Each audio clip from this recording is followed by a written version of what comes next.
Dan bagi orang-orang yang memungkiri tentang adanya kehidupan akhirat, dibantah tentu oleh para ulama tentang masalah itu, termasuk adanya kehidupan kuburan. Kita akan kuatkan dengan dalil-dalil terlebih dahulu. Dalil apa saja yang membuktikan adanya kehidupan kuburan, baik menjadi taman dari taman surga bagi orang beriman atau lubang dari lubang neraka.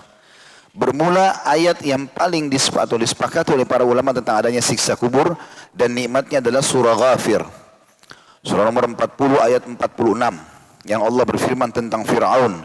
A'udzu billahi minasyaitonir rajim. An-naru yu'raduna 'alaiha ghuduwan wa 'ashiyya wa yawma taqumus sa'atu adkhilu ala fir'auna asyaddal 'adzab. Kepada mereka ditampakkan api neraka pada pagi dan petang, maksudnya Fir'aun dan keluarganya yang kufur kepada Allah.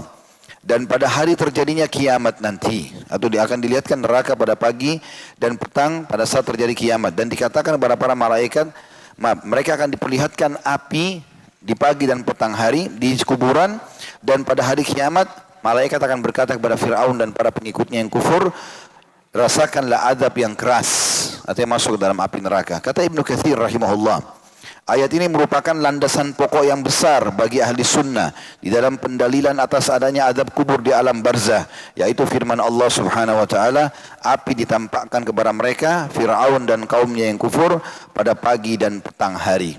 Tafsir Ibnu Katsir di jilid 4 halaman 70 tentunya. Juga Asy-Syaukani mengatakan jumhur ulama berpendapat bahwa maksud ditampakkan api pada pagi dan petang hari adalah di alam barzah. Diambil dari tafsir Fathul Qadir di jilid 4 halaman 613.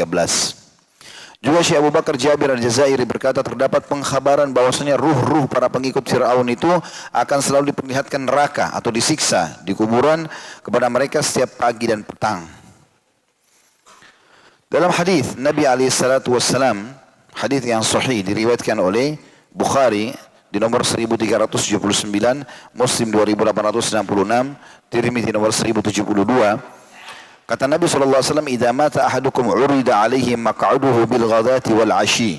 Kalau seseorang di antara kalian meninggal dunia, maka akan diperlihatkan tempatnya di dalam kubur di pagi dan sore hari. In kana min ahlil jannah fa min ahlil jannah. Kalau dia termasuk penghuni surga, maka jadilah kuburannya itu menjadi surga. Wa in kana min ahlin nari fa min ahlin nar. Dan kalau dia termasuk penghuni neraka, maka akan jadi nerakalah kuburannya itu. Fa yuqal hadza maq'aduka hatta yab'atsaka Allahu yaumal qiyamah. Maka malaikat akan berkata kepadanya, inilah tempatmu sampai Allah membangkitkanmu pada hari kiamat nanti. Artinya akan menjadi lubang dari lubang neraka atau akan menjadi taman dari taman surga. Juga ayat yang sangat jelas dalam surah Al-An'am, surah nomor 6 ayat 93, di mana Allah Subhanahu wa taala menggambarkan tentang prosesi matinya orang-orang kafir. A'udzu billahi minasyaitonir rajim, walau tara idz zalimuna fi gamaratil maut wal malaikatu basitu aydihim akhriju anfusakum al-yawma tujzauna 'adzabal huni bima kuntum taquluna 'ala Allahi ghairal haqqi wa kuntum an ayatihi tastakbirun. Alangkah ngerinya, kata Allah, sekiranya engkau melihat pada waktu orang-orang yang zalim berada dalam kesakitan sakaratil maut, sedangkan para malaikat memukul dengan tangannya sambil berkata, keluarkanlah nyawamu. Pada hari ini kamu akan dibalas dengan siksaan yang sangat menghinakan.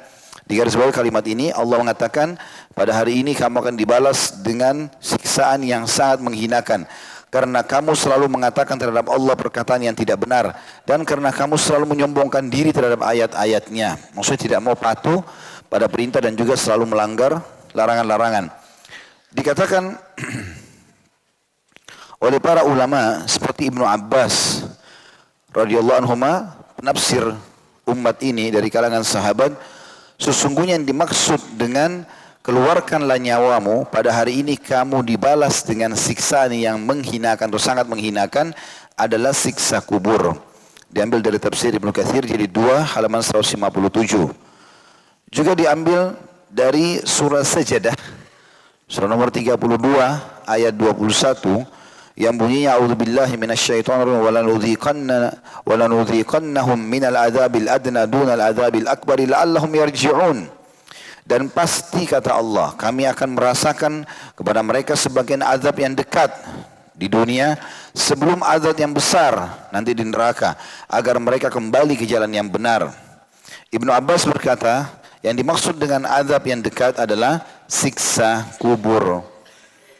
Al-Bara' ibn Azib radhiyallahu anhu juga menukil kisah atau menukil hadis yang sangat jelas berhubungan dengan masalah itu, yang cukup panjang tentunya. Kalau orang beriman meninggal dunia, maka akan datang malaikat kepadanya dan mencabut ruhnya sambil mengatakan, hai jiwa yang baik, keluarlah kepada pengampunan Tuhanmu, lalu dibungkus dengan kain kafan dari surga, kemudian naik ke langit, lalu kembali ke kuburan, lalu dia masih sempat mendengarkan suara sendal orang yang mengantarnya. Kemudian 3 langkah mereka jalan, maka baru datang malaikat Munkar Nakir menuduhkan lalu menanyakan siapa Tuhanmu, siapa Nabimu, apa kitabmu. Lalu kemudian dia jawab dengan mudah. Lalu kemudian Allah berfirman kepada para malaikat, hamparkan atau bukakan jalan hambaku dari surga. Maka terhamparlah di hadapannya permadani dan sampailah kepadanya wangi-wangi surga itu. Kemudian jadilah taman dari taman surga kuburannya. Dan dia berdoa mengatakan, ya Allah cepatkanlah waktu karena aku tidak ingin masuk ke dalam, atau cepatkan waktu aku ingin masuk ke dalam surgaku. Begitu juga hadis ini cukup panjang, di mana Nabi SAW mengatakan, dan orang fasik ataupun orang munafik, orang kafir, maka sama. Mereka waktu ditanya oleh malaikat, waktu dicabut ruhnya dengan keras, kemudian dibungkus kain kafan dari neraka, sampai ke langit ditolak, kemudian dikembalikan ke kuburan. Setelah masuk kuburan, maka malaikat Munkar Nakir tanya kepadanya, siapa Tuhanmu, siapa Nabimu, apa kitabmu? Dia cuma mengatakan, saya tidak tahu, saya cuma ikut-ikut dulu orang bilang apa. Kemudian setelah itu dibukakan baginya pintu nerakanya, lalu sampailah kepadanya bau busuknya dan panas apinya. Maka jadilah kuburannya lubang dari lubang neraka. Itu hadis yang sangat masyhur riwayat Imam Muslim tentunya. Itu hadis masyhur diriwayatkan Imam Bukhari. Hadis Bukhari ini diriwayatkan di nomor 2931. Juga Abu Ayyub Al-Ansari berkata radhiyallahu anhu, kharajan Nabi sallallahu alaihi wasallam waqad wajabat asy-syams fasami'a sautan faqala yahudu tu'adzabu fi kuburiha. Nabi SAW pernah keluar, kata Abu Ayyub Al-Ansari radhiyallahu anhu, sedangkan matahari telah terbenam, mulai masuk malam kayak kita sekarang maghrib begini. Lalu beliau mendengar suara gemuruh yang besar. Kemudian beliau pun bersabda, sesungguhnya suara itu adalah suara orang-orang Yahudi yang sedang disiksa di dalam kuburnya. Hadis ini hadis sahih riwayat Bukhari nomor 1375.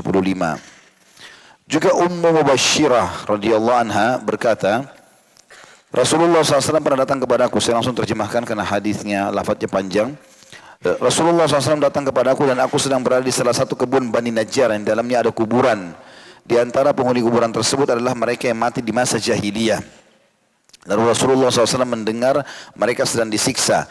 Setelah itu Rasulullah SAW keluar dan berkata, berlindunglah kalian dari siksa kubur. Ummu Mubashirah radhiyallahu anha berkata, wahai Rasulullah, apakah mereka disiksa di kubur mereka? Kata Nabi SAW, benar, siksa yang hanya didengar oleh hewan-hewan.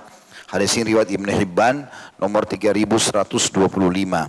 Dan dalam hadis yang lain, kata Nabi SAW, seandainya aku tidak khawatir kalian tidak saling menguburkan, niscaya aku akan berdoa kepada Allah agar dia memperdengarkan kalian sebagian dari siksa kubur yang aku dengar. Hadis riwayat Muslim nomor 2868. Juga teman-teman sekalian, hadis Abu Hurairah radhiyallahu anhu dengan sanad yang sahih, pernah berjalan bersama Nabi alaihi salatu wassalam, kemudian terlihatlah beberapa kuburan. Lalu Nabi alaihi salatu wassalam berkata, penghuni kuburan ini sedang disiksa. 2 penghuni kuburan sedang disiksa. Yang satu kena tidak cebok pada saat kencing, dan yang satu suka menyebarkan adu domba. Kemudian Nabi SAW mengambil pelapa kurma yang basah, lalu menancapkan di tempat itu, kemudian mengatakan, semoga saja ini meringankan mereka selama belum kering. Tapi ini mukjizat Nabi alaihi salatu wassalam.